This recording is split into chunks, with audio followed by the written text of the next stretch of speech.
So our affirmation for the day is based on fear of God, and I got a couple other scriptures that he gave me that he want me to touch on, and he also has taken me back to address a previous message that we did that we was going through in regards to what the problem is. So I'm gonna touch on a little bit of that before we jump off. But for right now, we're gonna go ahead and move on to our daily affirmation. Fear of God. I walk in fear of the Lord, filled with reverence and awe for his greatness. His wisdom guides my steps, and I live with a heart devoted to honoring him. The fear of God strengthens my character, leads me to make righteous choices, and draws me closer to his purpose. In his presence, I find protection, peace, and the confidence to live a life that pleases him. How many of us want to live a life pleasing to God? In order to do that, we have to be willing to acknowledge him, reverence him, in all of our ways. Um, the word of the day I want to also drop real quick is coming also from Ecclesiastes 12, which inspired our affirmation for the day. Ecclesiastes 12, 13 to 14, which reads, "Let us hear the conclusions of the whole matter. Fear God and keep his commandments. For this is the whole duty," watch this here, "the whole duty of man. For God shall bring every work into judgment with every secret thing, whether it be good or whether it be evil." Hallelujah, Jesus. And God giving this to me is what took me back to what the problem is. Those of you that have received that message, you can also go and back and look out. Actually, I built a collection on here, which all of the teachings that we have previously done on what the problem is.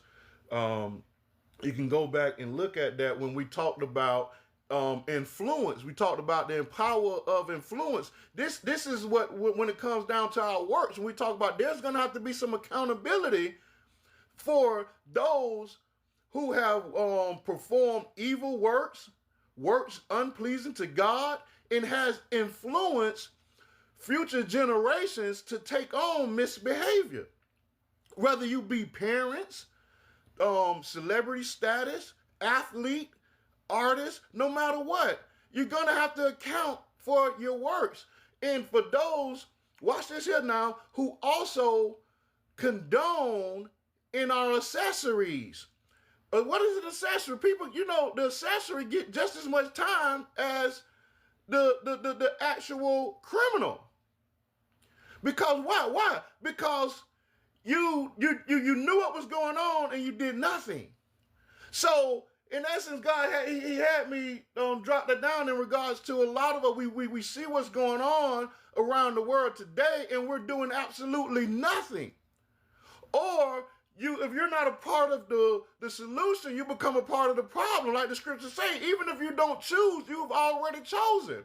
And that's what makes you an accessory or someone who's condoning the bad influence. It's not a thing of opinion, especially when it comes down to music. It's not a thing of opinion. We must get this, and we must promote this, because watch this here. We understand this is why the enemy became a fallen angel. This is why the devil was evicted and kicked out of heaven, because he was anointed and created as an influencer. If you're a disciple of God or a worker of God, you are an influencer. If you are a worker of the devil, you are an influencer. You have been anointed with the power of influence. Good morning, Angela. I see Angela that jumped on. I got to acknowledge those of y'all that have been. I'm trying to remember to look down there. Those of y'all that have been coming on, and continue to support. Thank y'all. Thank you. Happy to see you. Good to see you. Where was I? Watch this here. No matter what, you're going to influence one way or other, whether it be good or bad influence, you know, and according to that is works. And this is what the Bible is talking about. You're going to be judged. We're going to be judged according to good or bad works, you know. So when we must understand that, watch this here, that third of heaven angels who followed Satan, Lucifer, who allowed themselves to be influenced, went to hell with him. And they are accessories to the crime that the enemy pursued when he began to try to take the throne. Because when he changed the plan, because God anointed him, created him as the worship leader, his job was to go out and take his ability to sing, Negro can sing, to, watch this here now, use that platform given by God through the gift to watch this here, to get the people, to get attention and turn those to God.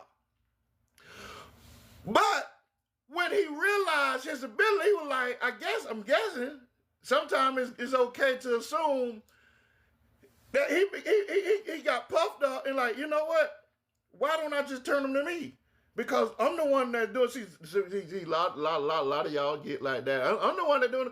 I've had people come to me and say, "You the one doing the work." No. See, I ain't gonna let you deceive me. I ain't gonna let you deceive me. You know what I'm saying? Ain't gonna happen.